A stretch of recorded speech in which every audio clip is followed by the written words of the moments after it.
প্রথম একটা বিষয় উঠে আসে, হামিম তো শুধু এক নয়, হামিম হয়তো শুধু একটা পয়েন্ট, কিন্তু এই পয়েন্টকে ঘিরে তো আরো অনেকে যুক্ত রয়েছে যাদের খোঁজ এই মুহূর্তে চালিয়ে চলেছেন তদন্তকারী আধিকারিকরা।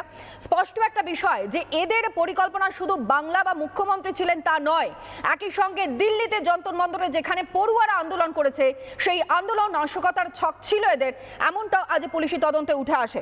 প্রথমেই রিয়াকশন নেব প্রাক্তন সেনাকর্তা আমাদের সঙ্গে যেহেতু রয়েছেন মেজর ঋত্বিক পাল, তার কাছ থেকে। হ্যাঁ, প্রথম প্রশ্ন হলো যে এবার পশ্চিমবঙ্গ টার্গেট কেন?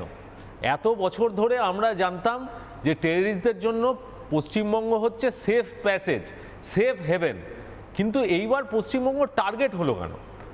তার উত্তর হলো যে পশ্চিমবঙ্গে এবার রাষ্ট্রবাদী সরকার এসছে। তো রাষ্ট্রপতি সরকার এসছে, তো হয়েছেটা কি? হয়েছে এটাই যে এত বছর ধরে বিএসএফকে জমি দিচ্ছিল না রাজ্য সরকার বর্ডার ফেন্সিংয়ের জন্য, বর্ডার সম্পূর্ণভাবে আনগার্ডেড ছিল।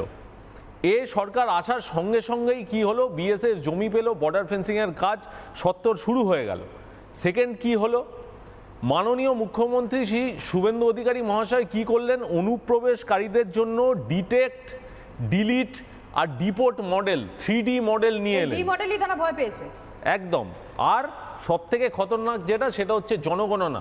সেন্সাস শুরু হয়ে গেছে, মুখ্যমন্ত্রী বলে দিয়েছেন যে অনুপ্রবেশকারীদের আমরা খাইয়ে পড়িয়ে এখানে রাখতে পারবো না, তাদের দায়িত্ব আমরা নিতে পারবো না। অতএব চাকে কিন্তু উনি ঢিলটা মেরে দিয়েছেন, এবং তাতেই কিন্তু ওনারা প্রচণ্ড ইনসিকিওর ফিল করছেন, এবং ইনসিকিওর ফিল করা থেকেই পশ্চিমবঙ্গকে ওনারা টার্গেট বেছে নিয়েছেন বলে আমি মনে করি। একদমই, অর্থাৎ পশ্চিমবাংলাকে কেন টার্গেট করা হয়েছে তার সুনির্দিষ্ট বেশ কয়েকটা কারণ রয়েছে। রাজস্বী আমার সঙ্গে যেহেতু রয়েছে, হয়তো একমত হবে। তার নানা ধরনের কন্টেন্ট দেখার জন্য লাইক করুন, শেয়ার করুন আমাদের ফেসবুক পেজ, সাবস্ক্রাইব করুন আমাদের ইউটিউব চ্যানেল। পাশাপাশি অন্যান্য ব্রেকিং নিউজের জন্য অবশ্যই চোখ রাখুন রিপাবলিক বাংলায়।